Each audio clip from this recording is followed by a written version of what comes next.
a nossa abertura do evento. E, para isso, eu convido agora o presidente da Abigraf Nacional, Associação Brasileira da Indústria Gráfica, Sidney Anversa Victor, que também é o representante maior aqui do grupo de líderes da indústria gráfica que está realizando essa iniciativa junto com a Abigraf São Paulo e com o Sindigraf. Sidney, bom dia, seja bem-vindo e a palavra está com você. Bom dia a todos.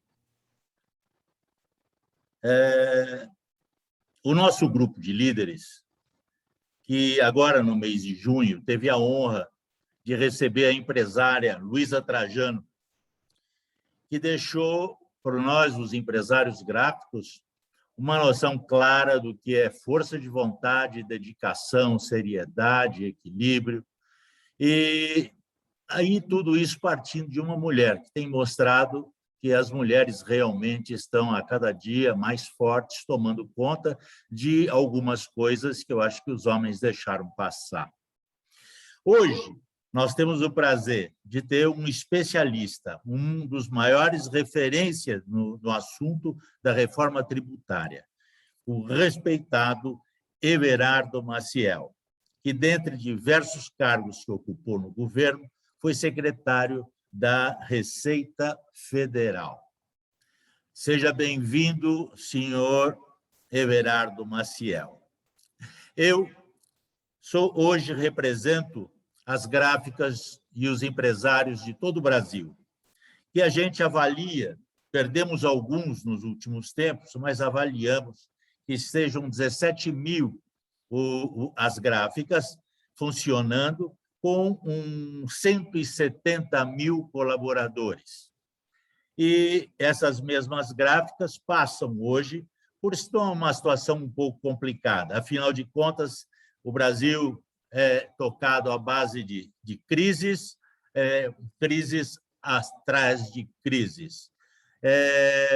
Nós tivemos também problemas com a mídia eletrônica e com a pandemia. Parou tudo, que nos deixou em casa, que deixou sem trabalho, que nós tivemos que praticamente parar e ficar esperando. E são 2 anos já que se passam.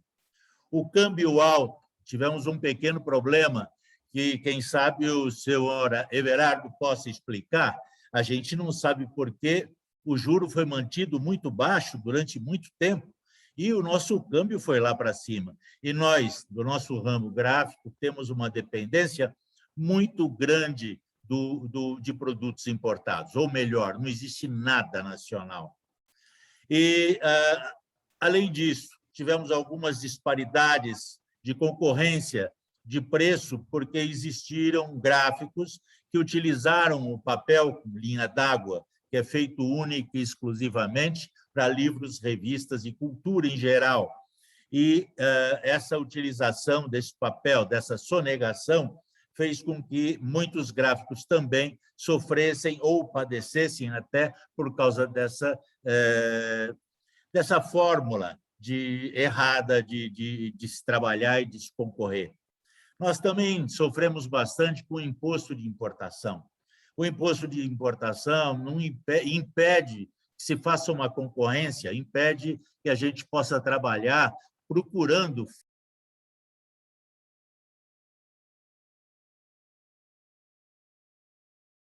O seu som, Sidney, por gentileza. Você desativou o seu som. Bom. Foi sem querer, nem mexi, não sei o que aconteceu. Então, eu não sei aonde parei, mas, de qualquer forma, são os custos dos impostos de importação que tiram a nossa liberdade de concorrência, de conseguir melhores condições para conseguir um preço mais baixo, diminuir o custo do Brasil.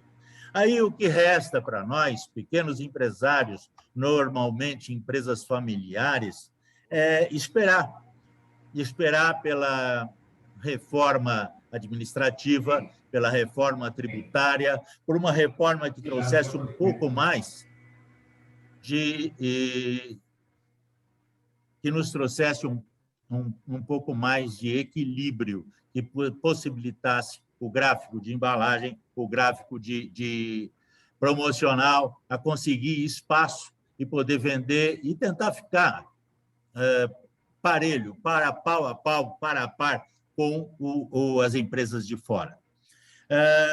Eu agradeço bastante o meu parceiro, o senhor Levi Seregato, que é o presidente do Sindigraf, que também fará parte desse painel. Agradeço a presença de todos os meus diretores e presidentes das Abigrafes regionais aqui presentes. Para representá-los, eu passo a palavra agora ao presidente da Abigraf Regional São Paulo, meu grande amigo e poeta, João Scortese. Muito obrigado, Por favor, Sidney, Levi. Muito obrigado. Everardo, serei breve. Muito bom te reencontrar depois de tantos anos. Estivemos juntos lá na época do FHC e sempre as nossas conversas foram objetivas e práticas e queremos muito escutar a sua contribuição em relação à reforma tributária, aquilo que nos afeta, aquilo que com certeza irá impactar toda a indústria gráfica. Então, muito obrigado. Eu vou passar ao Levi para que a gente possa usar o seu tempo da melhor forma possível. Muito obrigado. Viu? Presidente Levi. Obrigado, presidente Sidney da Nacional, presidente Scortese, foi quem viabilizou esse convite para o Everardo Maciel estar hoje conosco. E hoje é um dia muito importante para nós, né? Eu, como presidente do Sindicato das Indústrias Gráficas do Estado de São Paulo, o maior do país, o Estado, evidentemente, com o maior PIB também do país, estamos felizes pelo seguinte, né? Hoje é dia de São Lourenço, hoje é dia onde se comemora o nascimento de Jorge Amado e Gonçalves Dias. E, por fim, temos você, Everardo, presente conosco. Você, quando deixou a Receita Federal, durante muitos anos, quando se perguntava pelo Brasil afora quem era o secretário da Receita, o seu nome era citado, mesmo você já tendo saído há muitos anos. Você deixou uma marca muito forte. E tem uma frase sua que é emblemática. O Brasil não perde a oportunidade de errar. Isso é uma frase forte e verdadeira. Com relação aos impostos, e já concluindo para passar a palavra, eu comparo o seguinte, como diz o autor aqui, o Austin Malley, ao cobrar impostos e ao tosquiar ovelhas, é bom parar quando você chega à pele, e nós estamos chegando à pele já. Então, muito obrigado, tenhamos um bom evento. Rogério, é com você para iniciar a coordenação. Obrigado, doutor Levi, muito obrigado, Scortese, muito obrigado, Sidney. Então, agora vamos entrar aí no nosso tema de hoje, nós vamos falar um pouco da reforma tributária, o que a reforma pode impactar, não só a economia, mas também como pode impactar a indústria gráfica. E para debater com a gente sobre esse assunto, hoje nós temos a honra de receber aqui Everardo Maciel. Som.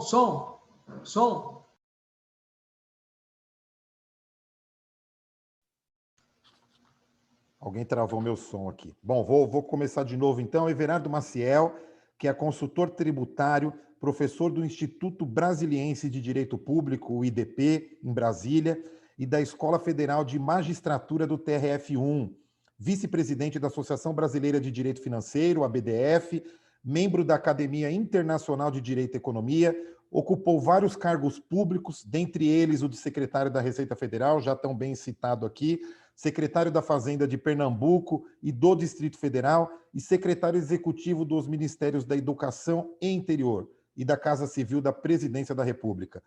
Então, com vocês agora, eu passo a palavra imediatamente para Everardo Maciel. Everardo, seja bem-vindo, muito obrigado por estar com a gente aqui hoje.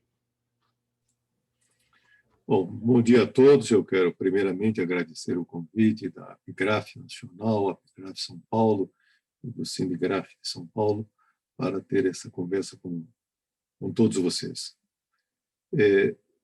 Hoje, eu não sabia, mas algo me pareceu muito interessante, foi a referência feita a Jorge Amado. E depois eu me explico por que Jorge Amado, por que esse dia passa a ser muito especial.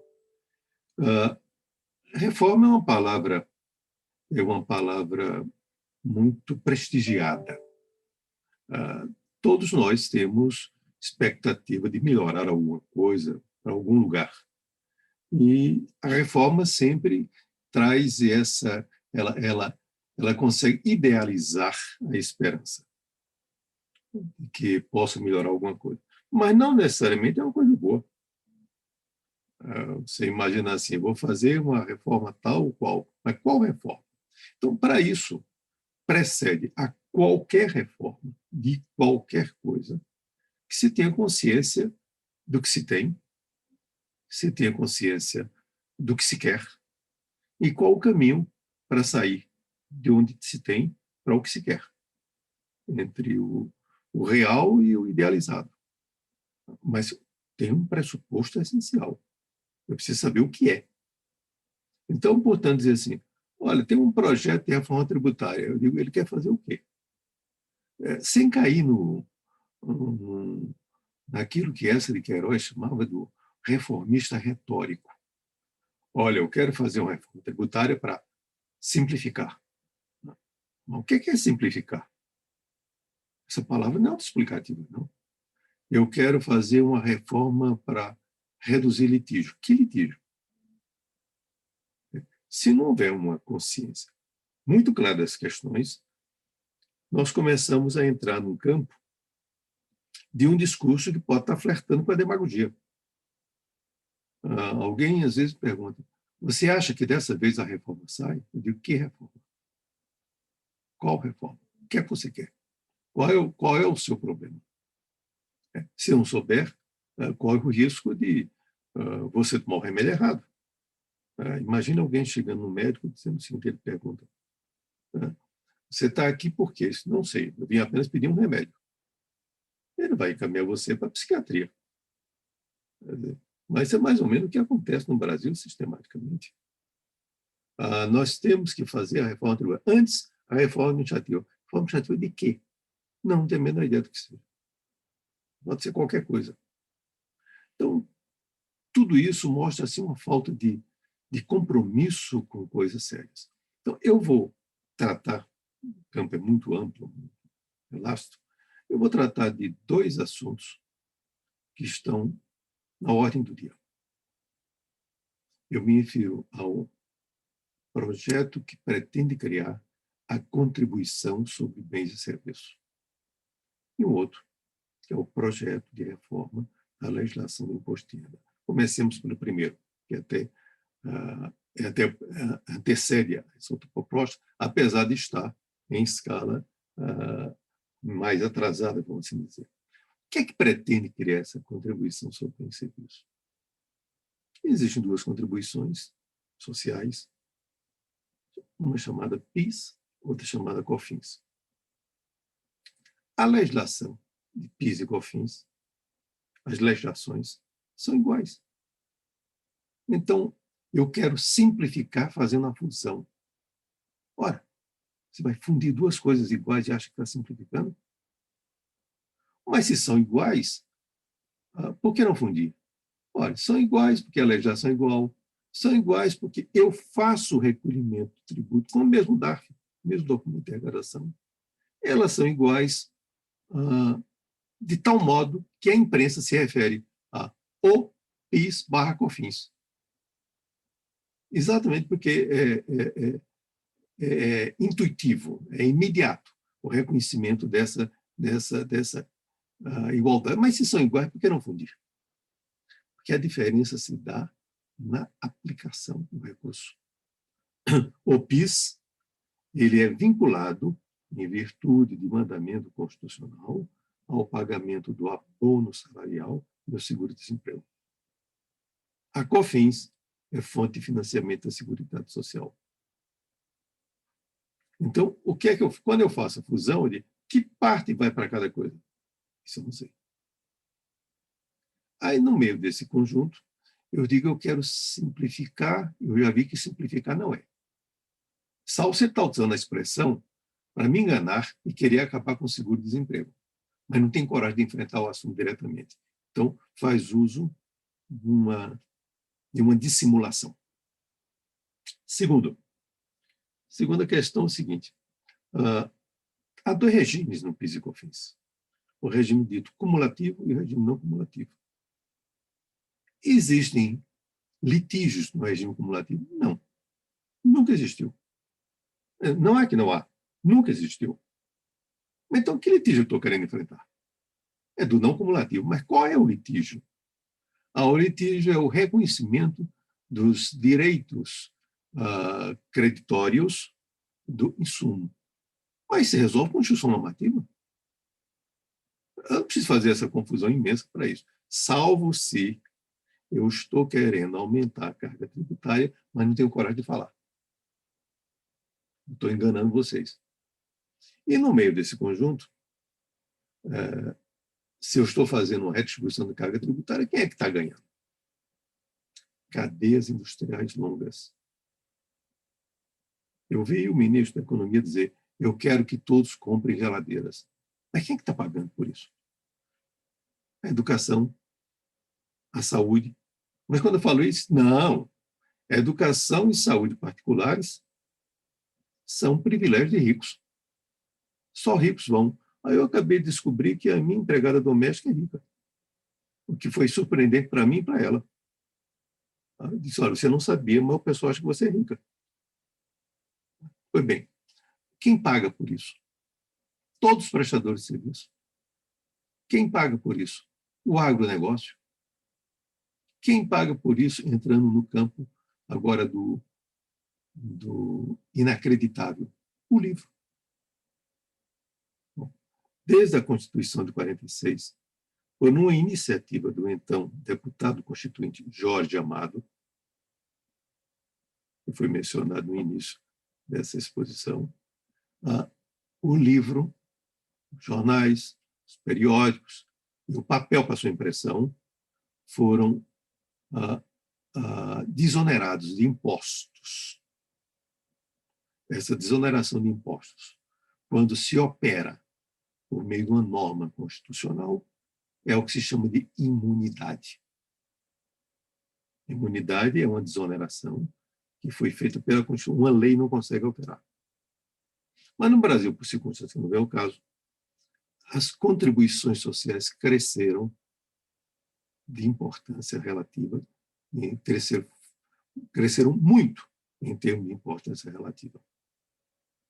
Então, em 2004, se decidiu pela isenção das contribuições sociais incidentes sobre a produção, comercialização de livros, etc., etc. O que é que pretende esse projeto? Acabar com isso. Eu posso dizer, com uma intimidade de quem foi 8 anos secretário de Fazenda, 8 anos secretário de Receita, 16 anos, portanto. Isso não tem valor arrecadatório nenhum. Agora, tem um impacto brutal sobre a atividade de vocês. É quase que eu diria assim, um exercício de perversidade. Tá? Tem utilidade nenhuma. Só algum maluco chega lá e diz: olha, faz isso. Ou até numa entrevista, uma pequena noticiazinha que eu dei para o Selmo Góes, eu tinha deixado uma sugestão para vocês. Para o pessoal que mandou isso, mande um livro de presente. Um livro qualquer, não precisa, qualquer um que você mande, para você se acostumar a ler. Quem sabe tem algum sucesso. Porque isso é falta de leitura. Isso é meramente espírito de perversidade, não tem sentido nenhum. Então, qual o destino que deve ser dado a isso? Lixo. Esse projeto não merecia nem ser examinado. Mas corre o risco de avançar? Corre. Se nós ficarmos parados. Aí vem o imposto de renda, para piorar a situação. Eu presumo que a imensa maioria, se não todos, os que aqui se encontram, são tributados no regime do lucro presumido. Como o imposto de renda não incide sobre essas atividades, não é algo que seja visível tanto para vocês. Mas qual foi a inspiração desse projeto? Que o presidente da República tem um compromisso de campanha, que ninguém sabia, era um compromisso secreto, de elevar o limite de isenção do imposto de renda das pessoas físicas. E então, o que é que faz? Hoje, o limite de isenção é 1.903 e fração centavos. Subir para 2.500. Vamos ver, vamos fazer essa conta. Ela é interessante. 2.500 por mês, 12 meses, 30 mil, não é isso? Se eu aplico o desconto padrão, que é o menor possível, 20%. 20% de 30 mil, 6 mil, né? 30 mil menos 6 mil, sobraram 24. Agora eu vou tirar a parcela correspondente ao limite de isenção. Eu vou, para facilitar a minha conta, eu vou colocar o limite de isenção 1.900, um pouquinho mais do que isso. Até estou jogando contra mim. 1.900, 12 meses, 22.800. 24 mil menos 22.800, sobraram 1.200. Então, a base tributária é 1.200. Aplicar a alíquota de 7,5% sobre isso. Dá quanto? R$90. R$90 por ano. Entenderam? Por mês dá R$7,50. Você não dá para comprar 1 quilo de pão francês. Em troca disso, se aumenta a tributação de todos que ganham acima de R$40 mil. Mas tributação pesada, porque isso envolve algo como uma arrecadação virtual de 10 bilhões de reais. O que significa dizer que na faixa entre 40 mil e 83.700 haveria um aumento médio de R$1.300. Que faixa é essa? Essa é a classe C. Então, é um aumento de tributação da classe C para dar 1 quilo de pão francês por mês para os outros. Esse é o castigo. Aí as pessoas jurídicas. Nós queremos tributar os dividendos. Mas quer tributar o dividendo? Para quê? Qual é o objetivo disso? E aí alcança vocês. Existem empresas, quando essas empresas estão no lucro presumido, hoje em dia há não incidência sobre dividendos. O que é não incidência? Porque já foi tributado na empresa. Bom, veja bem, só quem paga imposto de renda é pessoa física. Pessoa jurídica é uma ficção jurídica, nós dizemos. Ela antecipa ou posterga o que, no final de contas, é pago por pessoas físicas, como nós aqui estamos. Pessoas naturais. Paga imposto como o quê? Paga imposto como consumidor.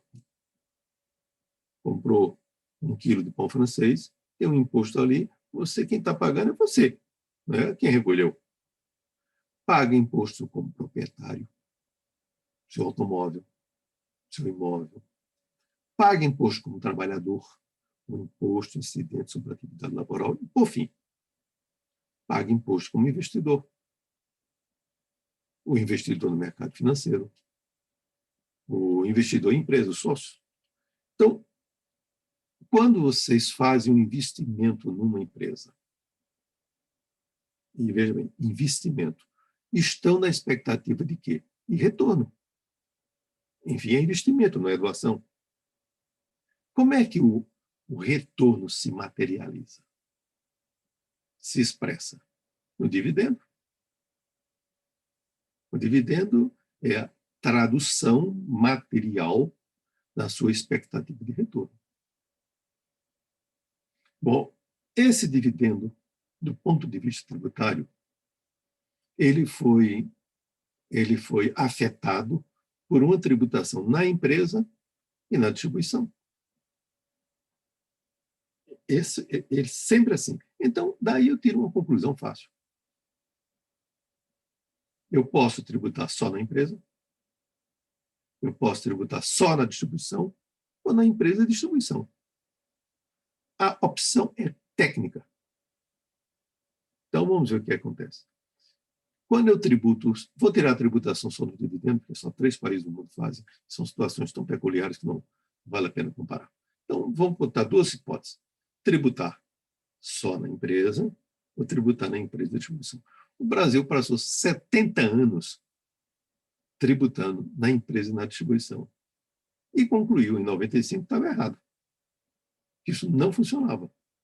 E passou a tributar só na empresa. E o que aconteceu?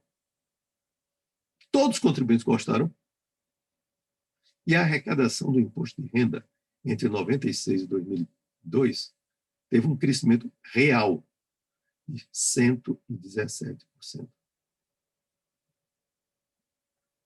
A participação do IRPJ no PIB cresceu 50%, é o maior crescimento do mundo.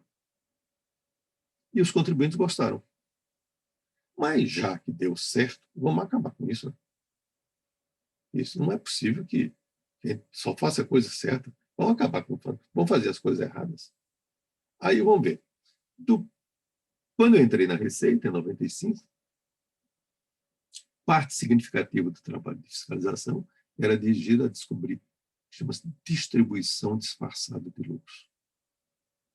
Dificílimo controle. Vou mostrar a vocês como é difícil. Eu sou dono de uma empresa. Os dividendos são tributados. Que os dividendos são tributados, eu vou comprar um carro. É melhor colocar em nome da empresa. Né? Eu deduzo como despesa e fugir da tributação de dividendos. E quem é que vai saber se o carro está sendo utilizado para atividade profissional ou pessoal? Ninguém. Impossível. Mas se eu não tributo os dividendos, eu posso fazer uma retirada e comprar em meu nome. O que foi que aconteceu? Apareceu o patrimônio dos brasileiros. E a arrecadação cresceu.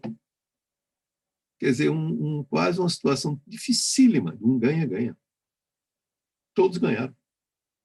Bom, então, isso chamado distribuição disfarçada de lucro não existe mais no Brasil. Esse assunto morreu. Não existe no mundo inteiro. Nós estávamos no primeiro lugar da fila, passa por último. Bom, segundo ponto, do ponto de vista de liberdade de investimento. Alguém faz, olha, mas se você tributar os dividendos, você estimula o investidor a aplicar na sua própria empresa. Falso. Primeiro, porque se você não tributa, você não está proibido de reinvestir na própria empresa. Mas as pessoas aí tendem. Está tratando as pessoas como se fossem hipossuficientes. Imagine que a empresa, essa empresa, que eu vou distribuir os dividendos, ela fabrica fita VHS. Você lembra da fita VHS? Então, agora sim, você está estimulado a continuar a fabricação de fita VHS. Não, agora, se você não tributa, você pode deixar de aplicar no VHS, fazer outra coisa. Aplicar em outra empresa, aplicar no mercado financeiro, ou consumir, por que não? Enfim, você não faz investimento apenas para investir. Você faz também porque você é uma pessoa natural e quer consumir também. É absolutamente natural. Todas as pessoas no mundo fazem assim. Bom, do ponto de vista de segurança arrecadatória, se por qualquer razão há um contingenciamento na distribuição de dividendos, a arrecadação desaparece. Se é na empresa, não desaparece.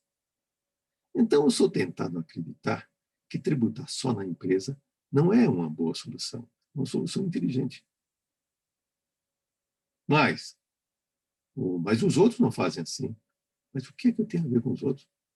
Interessa saber o seguinte: pode ser, está certo ou está errado. Não outra coisa. Juro remuneratório de capital próprio. Em 1995, nós tínhamos no Brasil a chamada correção monetária do patrimônio líquido, que era dedutível, imposto de renda. Então, assim, se a empresa fosse muito grande e a inflação fosse muito alta, ela não pagava imposto. Por quê? Quando eu corrigir patrimônio líquido, se o patrimônio é grande, se a inflação é alta, eu tenho uma enorme dedução. Então, isso era uma coisa muito ruim e complicava tremendamente a legislação de imposto de renda. Nós acabamos com isso. Como sucedâneo disso, criamos o juro remuneratório do capital próprio. O que quer dizer isso? Aqui eu posso deduzir como se fossem juros o investimento que eu fizer na empresa. E qual a vantagem disso? Acaba com o problema anterior e tem outra vantagem. Eu estabeleço uma relativa equiparação entre a capitalização via empréstimo e a capitalização via investimento direto. Imagine que eu tenho uma empresa cuja matriz está nos Estados Unidos. Ela quer capitalizar a filial brasileira. Você tem dois caminhos, empréstimo ou investimento direto. Se alguém perguntasse como é que faz, eu digo que faça empréstimo, claro. Porque no empréstimo, quando ele for pagar o empréstimo, tem juros são dedutíveis.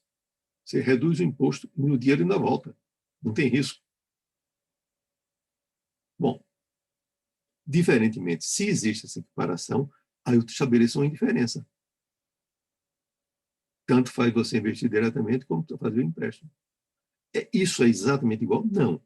É uma aproximação, mas está no caminho certo. E funcionou. Bom, aí diz, mas isso só o Brasil tem. E revela, primeiramente, uma baixa autoestima. Quer dizer, eu não é possível que eu esteja pensando certo. Só eu estou pensando assim. É pior. No dia 18 de maio de 2021, agora, menos de 3 meses, a União Europeia recomendou aos países da União Europeia que adote o quê? Juro remuneratório do capital próprio. Então, nós éramos os líderes mundiais. Ao tirar isso, vamos ser desclassificados.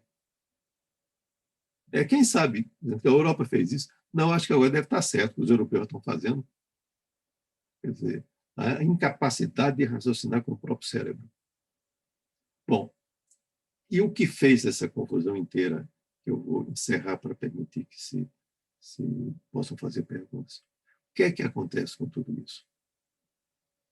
Conseguiu, eu nunca tinha visto isso. Olha, eu lido com matéria tributária desde 1972. São quase 50 anos. Foi bem. Eu nunca tinha visto isso. Esse projeto está sendo censurado pela FEBRABAN, CNI, Fiesp, Confederação Nacional do Comércio, Frente Parlamentar Rural, Confederação Nacional de Serviços, todos os estados e todos os municípios. É uma capacidade impressionante de juntar adversários. Todos contra.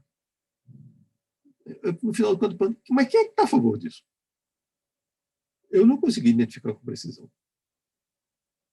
Não consegui.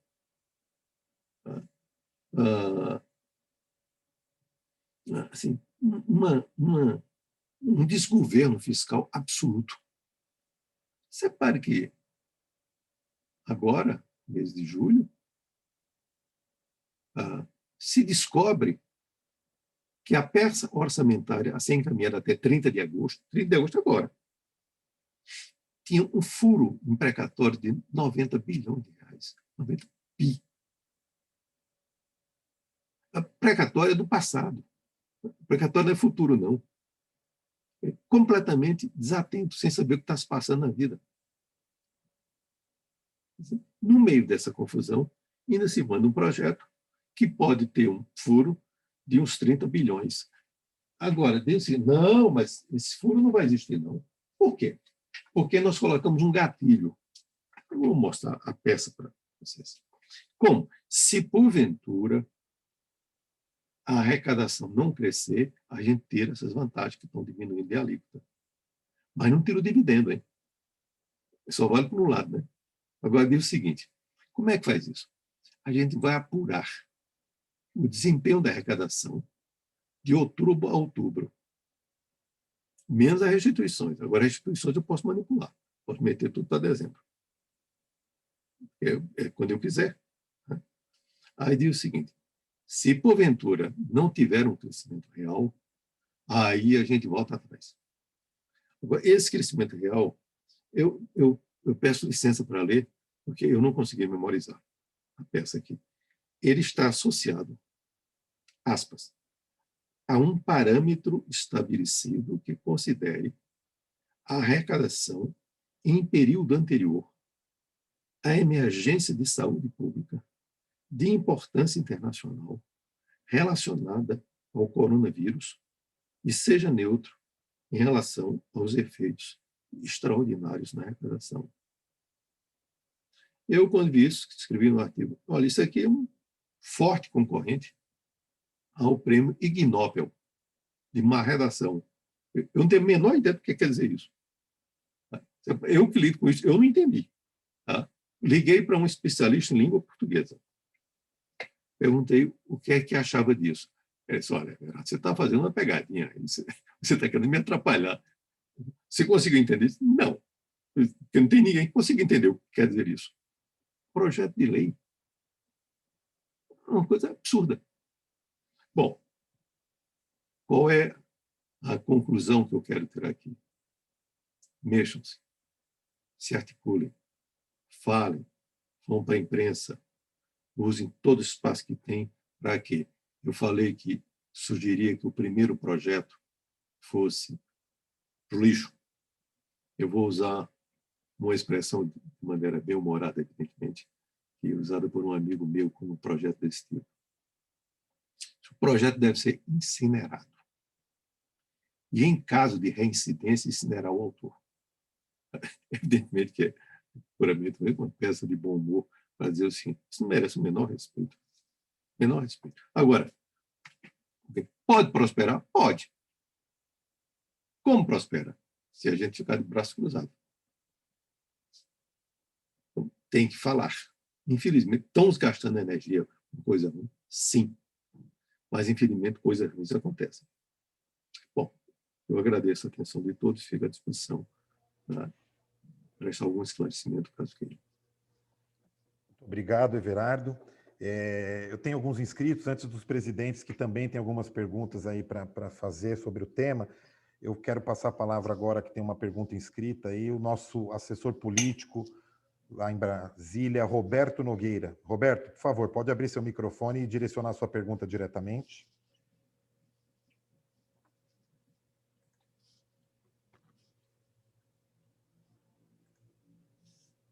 Roberto? Pode abrir seu microfone.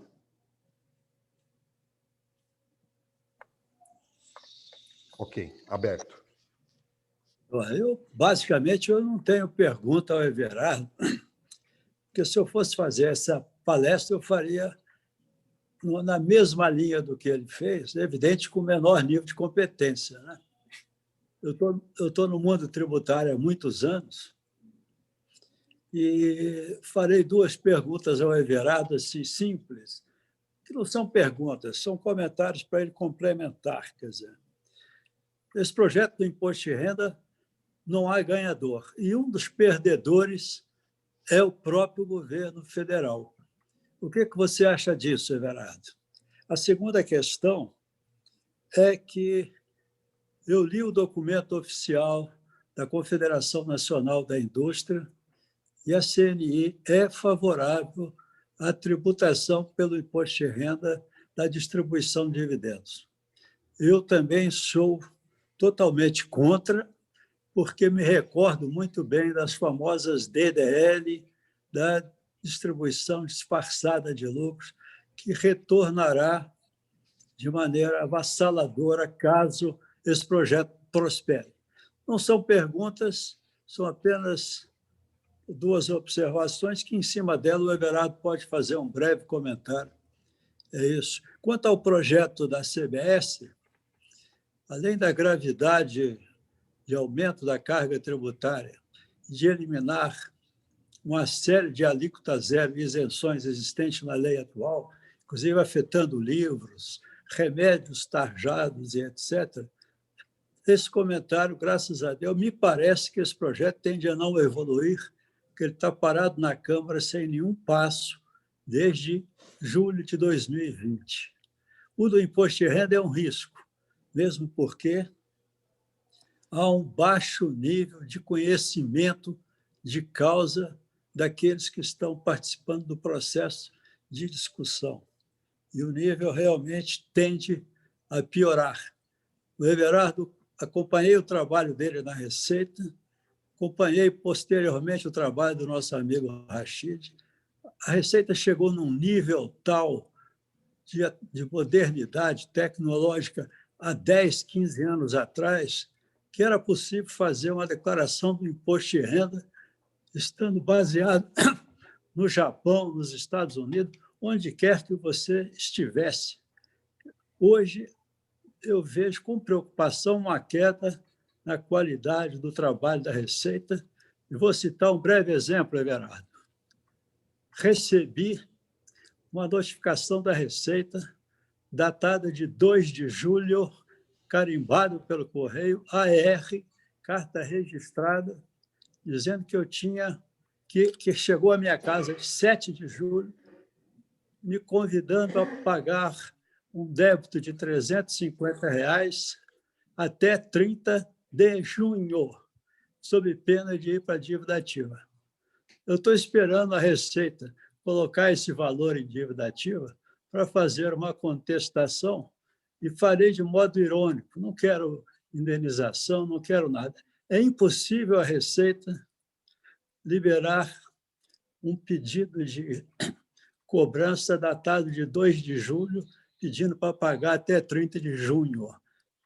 Esse exemplo simplório mostra o grau de preocupação que eu tenho hoje com esse projeto de imposto de renda, que pode, eventualmente, ter nascido de alguma cabeça pouco intelectualizada no mundo das finanças públicas. Um abraço, Everardo, parabéns. Bom, muito obrigado, Roberto, que é um velho, querido amigo, de tantos movimentos ao longo da vida, sempre muito gentil comigo, escreve muito bem. Eu tenho os livros que ele escreveu sobre reforma tributária, todos muito consistentes e muito bem qualificados. Bom, são 4 questões que você suscitou, Roberto. Eu vou começar pela última, sobre essa do 2 de julho. Eu vou, também de maneira bem humorada, contar um episódio que aconteceu comigo. Em 2007, eu fui advertido pelo meu contador que eu não havia feito um pagamento de um DARF. Eu disse, olha, isso é impossível. Assim, enfim, eu sou falível, mas eu confiro pessoalmente tudo. E sou muito meticuloso. Então vamos olhar. Aí eu olho, digo, olha, mas o DARF está aqui comigo. Como é que eu não paguei? Aí vamos olhar, aí eu usei um pouco o meu espírito investigativo, aí constatei que o caixa do banco digitou o CNPJ errado. Então, evidentemente, não foi feita a alocação correta. Eu liguei para o banco nós temos conta, disse, olha, vocês fizeram isso, olha, desculpa, o banco assume tudo, paga tudo, resolve isso imediatamente e acrescentou a gerente. E vamos descontar a multa do salário do bancário, do caixa, que errou a conta. Eu disse, não, isso eu não admito. Isso eu não aceito, não. Não acho que é correto um trabalhador ser multado por um erro involuntário. Você fala o seguinte, deixa, eu vou pagar outra vez. E eu peço a restituição da Receita. Esquece tudo. Eu banco acontecer isso aí, fica por acontecer esse erro. Bom, e aí fiz isso. E mandei 2 TAF pedir a restituição. Passados 5 anos, concluíram que existia uma duplicidade de pagamento. Porém, não podia fazer a devolução. Por quê? Eu tinha um débito de 27 centavos. E eu precisava autorizar a compensação com os 27 centavos. Eu disse, não sei o que é, não, esses 27 centavos, mas autoriza a compensação. Aí me diz o contador, não pode, porque está na fila. Daqui a 6 meses, que para autorizar a compensação desses centavos. Passado esse período todo, ele conseguiu autorização. Aí a resposta foi, agora entrou na fila de restituição. Aí levou mais 5 anos para fazer a devolução do paga em duplicidade. Depois de 5 anos, eu recebo uma carta assinada por um funcionário administrativo da Receita. Eu sei que isso não podia ser. pedindo para eu confirmar, no prazo de 30 dias, mesmo mês de julho, o mês de julho, exatamente, que eu confirmasse se a conta bancária da instituição é a mesma que eu informei no início do processo, porque se eu não informasse, o processo seria arquivado. Eu digo, não é possível. O processo seria arquivado se eu não confirmasse que o que eu disse que era aquele mesmo. Bom, e assim, eu disse, não, eu não vou assistir, eu não quero mais nem ver isso. Eu agora já me aborreci demais. 10 anos depois, aí o contador disse, não, deixa que eu administre esse assunto, o senhor não precisa mais se preocupar. Qualquer assunto, manda para mim que eu resolvo. Então, coisas dessas acontecem, infelizmente. Agora, imagine com a volta da DDL, Roberto. Saber assim, a sua retirada foi excessiva. Há uma pessoa, eu não o conheci pessoalmente, ou talvez alguns de vocês o conheceram de nome, Said Farah. Said Farah foi ministro no governo Figueiredo e era um grande publicitário, tinha empresa de publicidade. Ele dizia, eu concordo com qualquer mudança tributária, desde que resolva esse tal de DDL. Por quê? Qual o trauma dele? Ele mandou, a empresa dele, um buquê de flores para uma pessoa. E o auditor fiscal foi lá, disse que existia uma relação de parentesco entre ele e essa pessoa para quem ele mandou o buquê de flores, e ele foi autuado como distribuição disfarçada de lucros. Então, eles fazem qualquer negócio na vida, desde que tire isso da frente, por conta desse buquê de flores que ele foi autuado.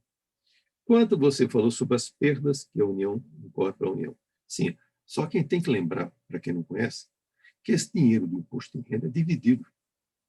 Fica praticamente assim, grosso modo, metade na União e a outra metade dividida entre Estado e município.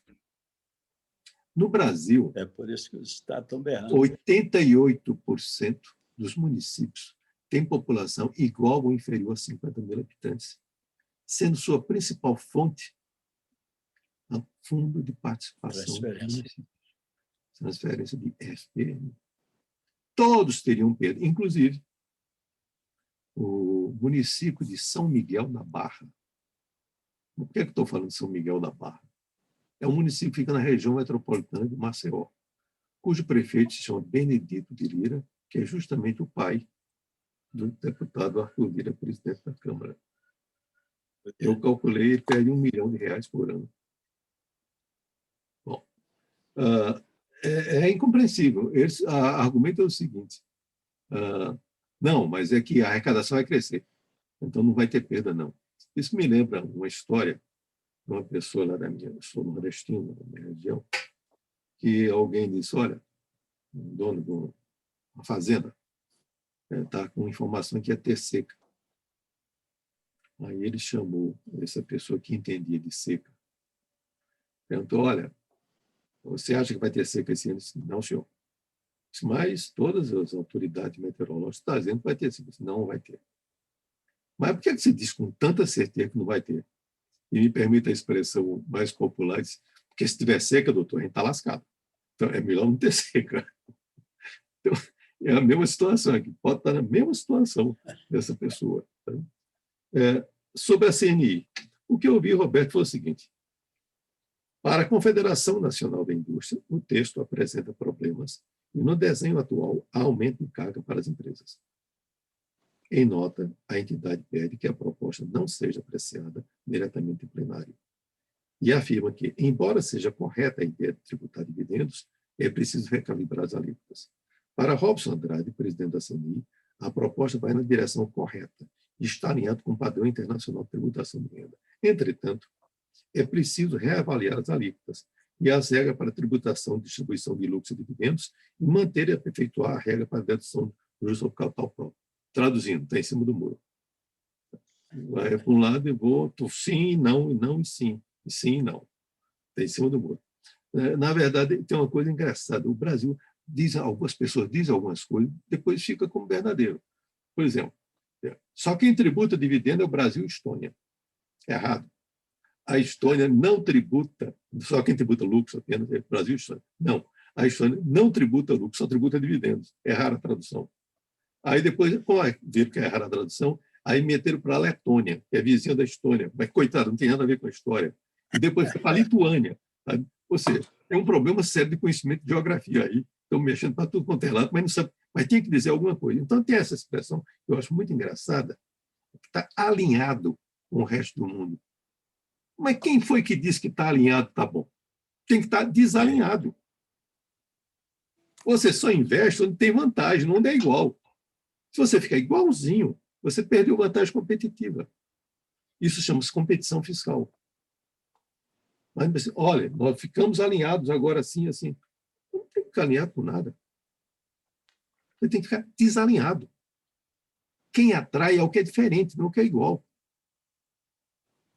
Você, agora, há um pouco de preguiça mental nessa história. Sobre a CBS, de fato, está parada.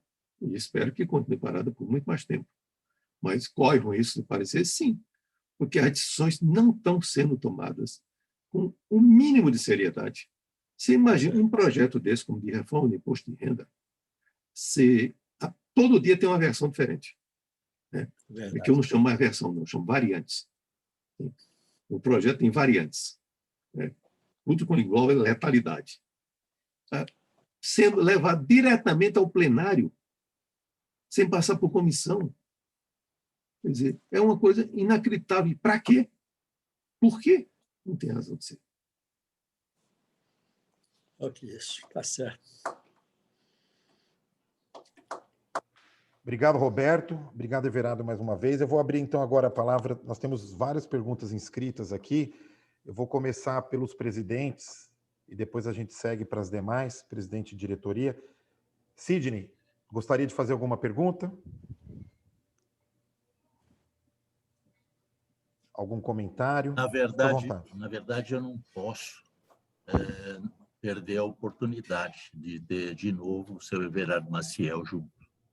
Então, eu só gostaria que ele pudesse dizer para nós alguma coisa assim como o que a gente vai dizer para o empresário gráfico brasileiro? Essas reformas sairão e quando?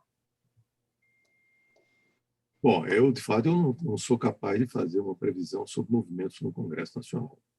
O que eu só posso dizer é o seguinte: se saírem, é muito ruim para vocês. Ambas.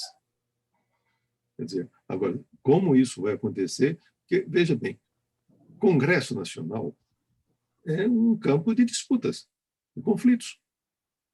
Então, se não houver uma convicção forte para defender isso, passa. É embate, é conflito de razão, conflito de interesse, enfim, são conflitos. Então, dizer o seguinte: pode passar? Pode. E tanto maior a probabilidade de passar, quanto for a indiferença dos que são prejudicados. Então, o que tem que fazer? Cada um de vocês, seguramente, conhece um deputado, 2 deputados, 3 deputados, fale com eles. Faça o papel de cada um. Se movimente. É assim que funciona. Perfeitamente. Obrigado. Obrigado, Sidney. Doutor Levi, por favor. Parabéns pela explanação, Everardo, como sempre, brilhante. O que eu estou observando é uma unanimidade de incoerências, de inconsequências, e cada vez mais estou convicto de que estamos muito mal representados na Câmara Federal. Os nossos deputados, eles estão distantes das bases, não conhecem o problema de cada empresa, de cada empresário, de cada trabalhador. E vejo essa reforma não do ponto de vista, o governo não está vendo isso do ponto de vista do empresário, do particular, sim do ponto de vista de soluções imediatas para resolver problemas de caixa do próprio governo, ou do desgoverno. Mas era isso. Parabéns, Everardo, e você tem razão. Vamos nos mobilizar e provavelmente vamos contar com os seus doutos conhecimentos para percorrermos os caminhos necessários juntamente com o Roberto Nogueira, nosso assessor lá em Brasília. Obrigado. Bom, vocês estão muito bem servidos com o Roberto. Seguramente ele não precisará de nenhuma ajuda minha, não. Porque primeiro que nós pensamos da mesma forma e depois conhecemos os mesmos caminhos, mas, de qualquer sorte, não hesitem em me mobilizar quando for necessário e da forma que for necessária. Perfeito. João Scortese, por favor. Bom, encantado. Eu gostei muito da apresentação, parabéns. Eu gostei, já que você citou dois escritores, né? O Jorge Amado e a Raquel de Queiroz, da minha terra, a cearense. Eu lembrei muito da forma como você colocou o complexo de cachorro vira-lata do Nelson Rodrigues. Me parece que isso é um problema muito sério, né? Se copia aquilo que não precisa e se coloca em prática aquilo que não tem sentido nenhum para nós. Isso que eu queria observar. E queria que você comentasse rapidamente sobre isso. Por que isso nos persegue há tanto tempo? Essa é uma pergunta para um historiador, um sociólogo responder. Essa carga terrível que nós carregamos a vida inteira, ou seja, uma espécie de mentalidade colonizada. Eu tenho aquela coisa assim, um episódio muito interessante da nossa história, relatada numa carta escrita por Dom João VI ao seu irmão, quando da chegada da corte portuguesa no Rio de Janeiro, no início do século XIX, as pessoas do Rio de Janeiro, as mulheres, ficaram encantadas, porque as cortesãs usavam turbantes. E passou, o turbante virou moda. E Dom João VI, então, dizia, esquisito esses brasileiros, eu não estou entendendo que estão usando turbante, porque na viagem de Portugal para cá, deu piolhos e tiveram que raspar a cabeça. Colocaram o turbante para esconder a falta de cabelos que foram retirados por conta dos piolhos. E, então, isso, assim, sempre fazer alguma coisa. Você veja assim, vou mostrar um exemplo. No começo eu não entendia direito o que era. Depois que entendi, comecei a achar muito engraçado. Você veja um dos nomes mais comuns no Brasil, hoje em dia, é Maicon. Maicon. Que é Michael. Mas tem que ser como Maicon. Quer dizer, não consegue nem assoletrar o nome, como é que é. Vejam os nomes que aparecem. Eu não sei nem ler mais o nome das pessoas. Como é que é? É Weverton ou o Everton? Não, é que chama o Everton aqui, aí o cara põe um W na frente e fica o Everton. Quer dizer, tem sempre que imitar alguma coisa, copiar alguma coisa. Tá? Então, por que é que tem que fazer isso? Tem que fazer, os outros não fazem. Aí começa a tomar média. A média dos países da OCDE tributa o imposto de renda. Olha, para que serve média? Nada.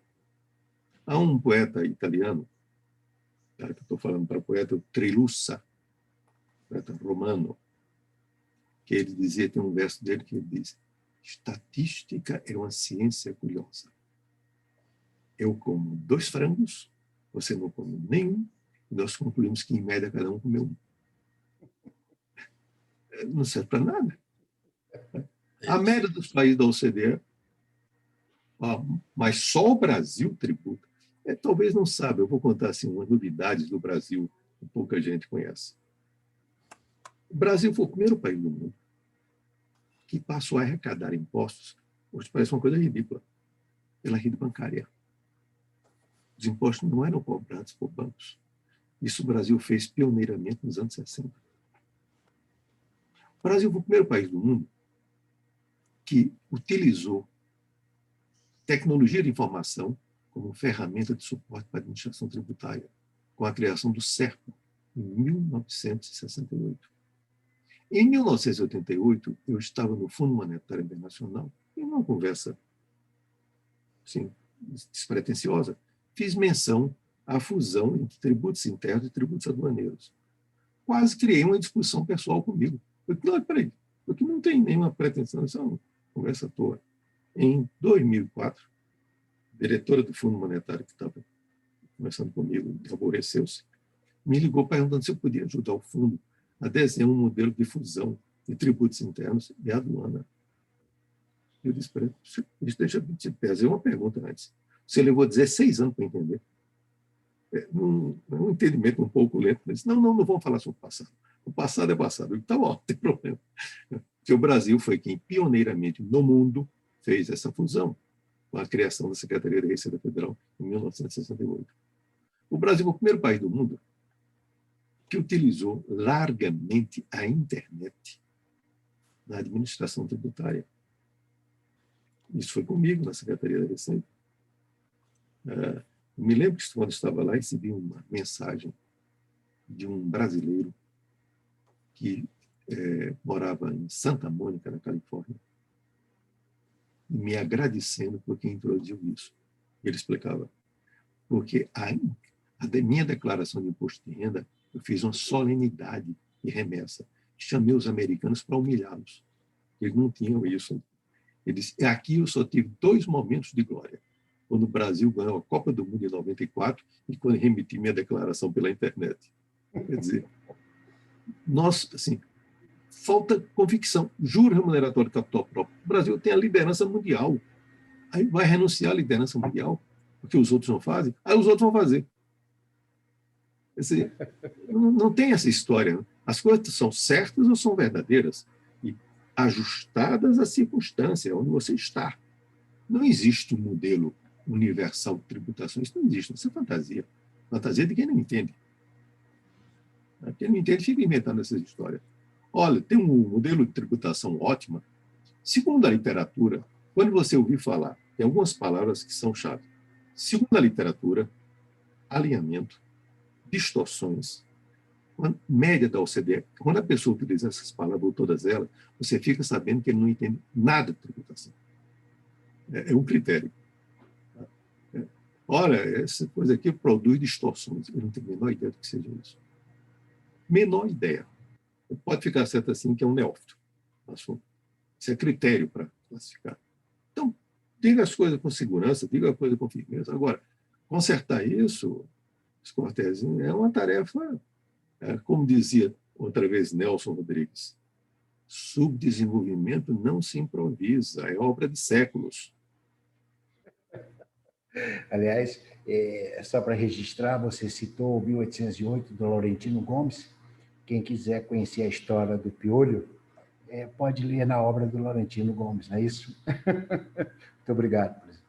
Obrigado. Obrigado, Cortés. Temos mais algumas perguntas inscritas aqui. Eu vou passar a palavra agora, então, para formar uma pergunta para o nosso vice-presidente da Abigraf Nacional, Julião Flávio Gaona, que também é um dos líderes aí que compõem com o Sidney a liderança do grupo de líderes da indústria gráfica. Julião, por favor.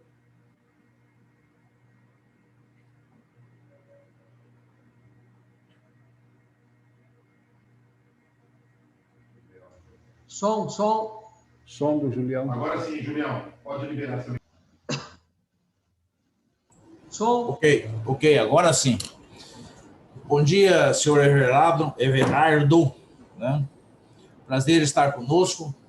Bom dia a todos que compõem essa sala. O senhor falou 2 coisas importantes, quer dizer, a respeito da leitura, né? E da desinformação.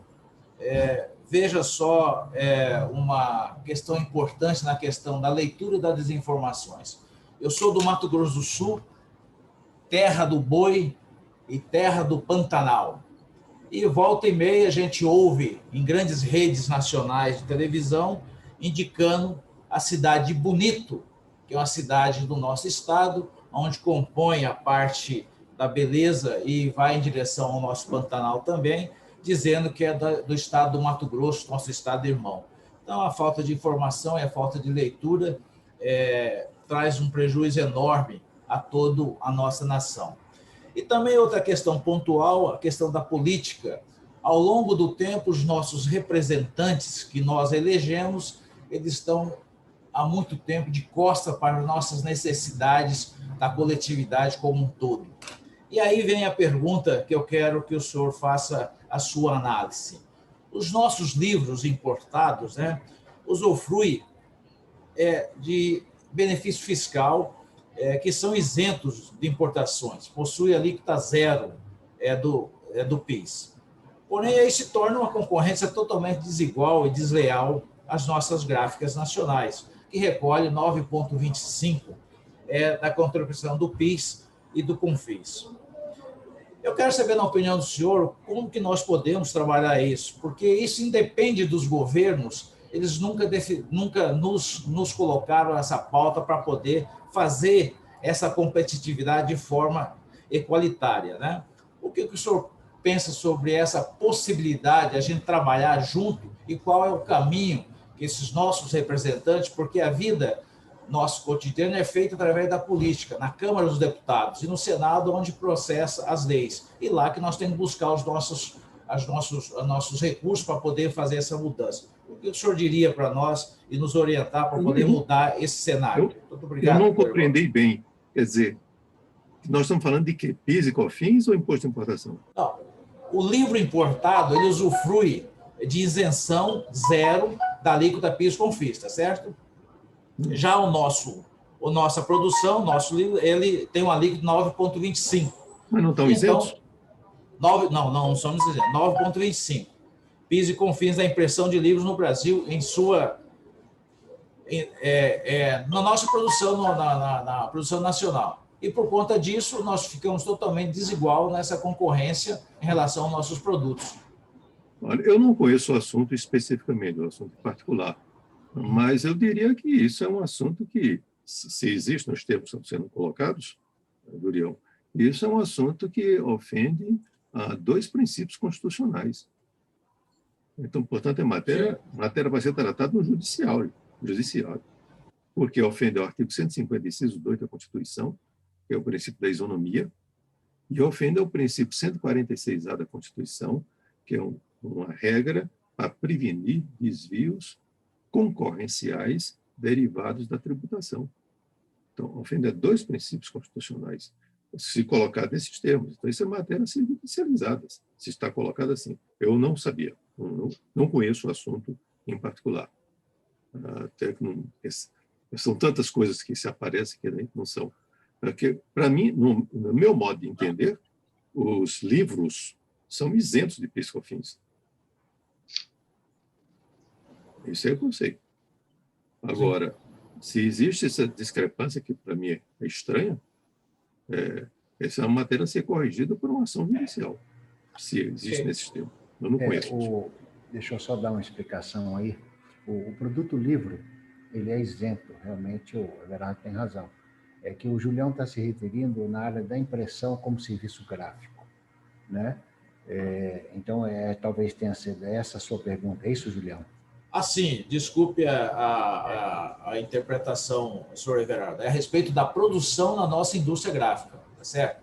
Porque quando você está falando do produto livro, ele é realmente isento, e inclusive o papel usado para impressão, tanto de periódicos como de livros, eles também são isentos, ok? Então, aí nessa direção leva vantagem de produção, de comércio, é fazer produção fora do país do que fazer produção no país, entendeu? É nesse sentido. Então, estamos falando de impressão, não do livro em si. Não, de impressão, exatamente, isso. Não tem imposto de importação, não? Não, desculpe. Desculpe, Everardo, só colocando aqui, Wagner, eu sou gerente geral da Abigraf. Realmente é a alíquota zero de imposto de importação do livro, né? E o PIS e COFINS é a alíquota zero. Enquanto, quando a editora manda imprimir o livro nas gráficas aqui no Brasil, tem que recolher 9,25% de PIS e COFINS, que acaba sendo o custo, né? Já que o livro é isento na ponta, né? Então, as gráficas nacionais concorrem de forma, com uma desvantagem já de largada para o livro impresso fora do Brasil de 9,25%, o que é um absurdo, né? Nós já tivemos, ao invés de gerar emprego e renda no Brasil, né, que não dê vantagem, mas pelo menos que dê isonomia de tratamento para a gráfica, na impressão de livros no Brasil, né? Porque se você geraria emprego, renda e recursos para o próprio governo com a arrecadação desses empregos, né? Para você ter uma ideia, a importação de livros nos últimos 5 anos foi da ordem de 370 milhões de dólares, né? Grande parte disso impresso fora, que poderia ter sido impresso aqui no Brasil. né? Então, é algo realmente de concorrência desleal. Nós já tivemos várias vezes, em vários governos, na Secretaria de Fazenda, na Receita Federal. A Receita Federal joga a gente para o Ministério da Fazenda, o Ministério da Fazenda joga a gente para a Receita Federal. Todo mundo acha justíssimo o nosso pleito, só que para fazer evoluir é muito complicado. O que estão fazendo, difícil, né? Estão fazendo é o contrário, né? Estão querendo tributar o livro. Exatamente, é um absurdo, é um absurdo. Você está pedindo esse tratamento, vamos chamar assim, isonômico, mas não, hoje eu não vou dar para o inverso, vou tributá-lo em tudo. Exatamente, exatamente. Já fizemos até projeto de lei que chegou a caminhar, mas, infelizmente, né, no trâmite, na morosidade do nosso sistema legislativo, muitas vezes, né, um projeto importante, mas ele ficou passando por comissões, e o deputado que apresentou o projeto não foi reeleito. Conclusão, o projeto caiu antes de chegar no final. Né? Estamos vendo agora para representar o projeto, para gerar essa isonomia tributária para as gráficas do país. Agora, fique certo, não terá futuro nenhum se passar o projeto da CBS. Essa é a questão, exatamente. Infelizmente. Você, assim, em lugar de conquistar alguma coisa, você não só não conquista, como perde. É verdade. Esse é o nosso receio, sem dúvida. Desculpe aí a interferência aí, só para prestar esse esclarecimento adicional. Claro. Obrigado, Wagner, ajudou.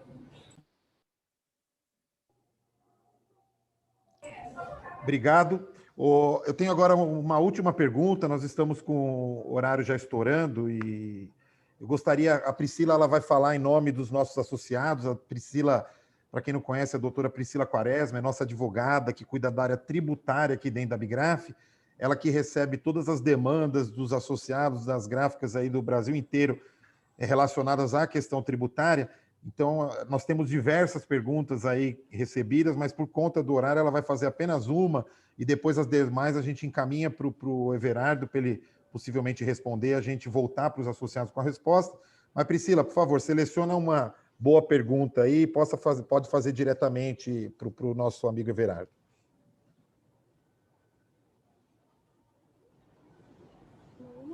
Eu gostaria, a Fiesp sempre alega que o PL 3887 tinha uma alíquota de 8%, a cobrança seria boa. Desculpa. Falar um pouquinho mais alto, Priscila. Oi, bom dia. Bom dia, senhor Everardo. É um prazer falar com o senhor essa manhã, né? E a Fiesp tem um estudo que a alíquota de 8% na CBS seria boa, seria justa, junto com a equiparação dos créditos, tanto para lucro presumido como o real. O que o senhor acha disso? Essa alíquota 8%, o senhor entende que não seria bom? Me perdoe, você tem que falar num tom um pouco mais alto, eu não estou conseguindo souber falar Fiesp. Eu vou repetir aqui a pergunta dela. Eu repito a pergunta, pode deixar. O Everardo, é o seguinte, a alíquota proposta pelo Paulo Guedes na CBS seria de 12%. A Fiesp fez um estudo que para haver uma situação neutra, nem de acréscimo e nem de decréscimo, a alíquota teria que ser entre 8,1% e 8,3%. É isso, doutora Priscila? Isso, doutor. Ok. Bom, eu vou dizer uma coisa, começando dizendo uma coisa completamente óbvia, né, que é preciso chamar a atenção. Ninguém paga carga tributária, paga imposto. Então, quando eu disse assim, para ficar neutro para quem? Quer dizer, quando eu tenho uma situação tributária e digo, a nova situação tributária, a carga tributária não aumenta. Mas não aumenta assim, no conjunto não me interessa. E o meu caso? Então, quando ela diz assim, é neutro para quem? Eu posso garantir com segurança absoluta que não é neutra para vocês. Com segurança absoluta. Não há possibilidade de erro. Então, quer dizer, essa história de... Essa é uma coisa também muito... Se fala muito no Brasil, e eu fico escandalizado quando falo. Ora, não é o nosso projeto, não vai haver aumento de carga tributária. O que quer dizer isso? Nada. Essa frase é desprovida de sentido. Ninguém, carga tributária é um quociente, é uma conta de dividir. Então, o que se arrecada é o PIB. Ficou constante, o que quer dizer isso? Quer dizer, eu ponho a cabeça na geladeira, os pés no fogão e digo que a temperatura média está boa? É isso? Não parece ser uma coisa razoável. O meu caso aumenta ou não aumenta?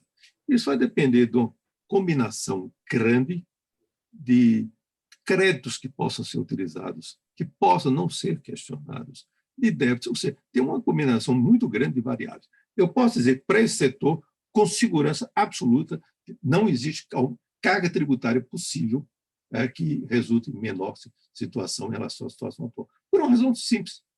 Em relação aos livros, por exemplo. Os livros estão isentos. Qualquer coisa maior do que zero aumenta a carga tributária. Qualquer coisa.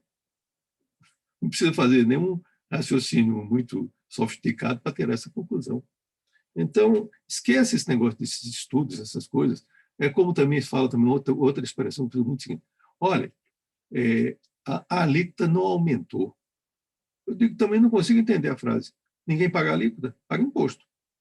Imposto é uma coisa de multiplicar. A alíquota vezes base de cálculo. E a base de cálculo, como é que ficou? Não, a base de cálculo aumentou. Agora, a alíquota era a mesma. Não serve. Essa frase está desprovida de sentido. Quer dizer, tudo é tratado com superficialidade.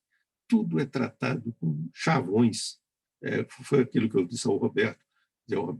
Quando o cara vier com essa conversa, carga tributária, alíquota, acrescentando o que eu falei, falar, não, isso aqui corrige distorções. Você fica sabendo que ele não entende o que é. É sintoma.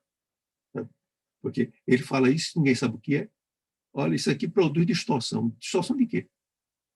Em relação à sua cabeça, é isso? É como, me permita dizer aqui, como uma coisa também falando agora de complexidade. Olha, o sistema é muito complexo. Não entendi. Você entende o assunto? Não. Então, você não pode dizer que é complexo ou não é complexo. Tá? Eu faço uma distinção entre dois pares de conceitos. Um par chamado complexo simples, o outro chamado fácil difícil. Você veja bem, todos vocês aqui estão respirando. Felizmente. Mas, para isso, recrutaram o sistema venoso, o sistema arterial, os pulmões e, sobretudo, o cérebro. Mas todos respiram. Sabe por quê? Porque isso é complexo, mas fácil.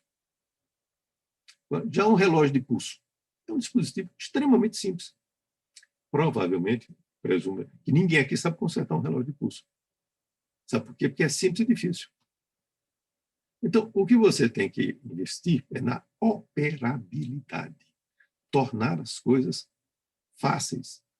Porque o que é complexo é próprio da coisa. Eu não posso dizer assim, olha, eu acho o ser humano meio complexo, vamos cortar um braço, deve estar sobrando um braço. Não. A complexidade, se diz, e eu digo também, a complexidade é ontológica. É própria do ser. Não existirá ninguém que consiga tornar simples regra de preço de transferência. Porque o fenômeno é complexo. Se é complexo, não tem jeito. Quando alguém às vezes me diz, mas o direito tributário é muito complexo. Antes de eu responder minha pergunta, vou fazer uma pergunta a você. E astrofísica, o que é que você acha? E mecânica quântica, você acha complexa? Não, isso eu não sei. Eu tenho que você diga mesmo. Para quem não sabe, tudo é complexo.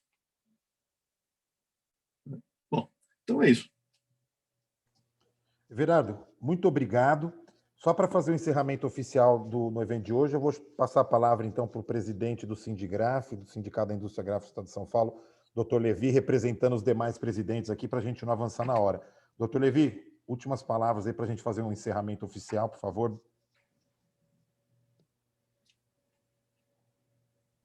Muito obrigado, Everardo, pela paciência de nos ouvir e ter que conviver com muitas vezes, nesses assuntos que a gente não domina, e você ter que ouvir isso e traduzir para poder nos responder. Ficamos muito felizes, mas eu encerro dizendo uma frase da Margaret Thatcher. Não existe dinheiro público, existe apenas dinheiro do pagador de impostos, que somos nós. Então, com isso eu encerro. Muito obrigado, espero tê-lo entre nós outras vezes. E obrigado pela participação de todos. Agradeço aos presidentes Sidney, Julião, o Cortés e os demais diretores presentes. Muito obrigado, um bom dia de trabalho a todos. Gente, Muito obrigado, bom dia. obrigado a todos. Até o próximo. Obrigado, Everardo.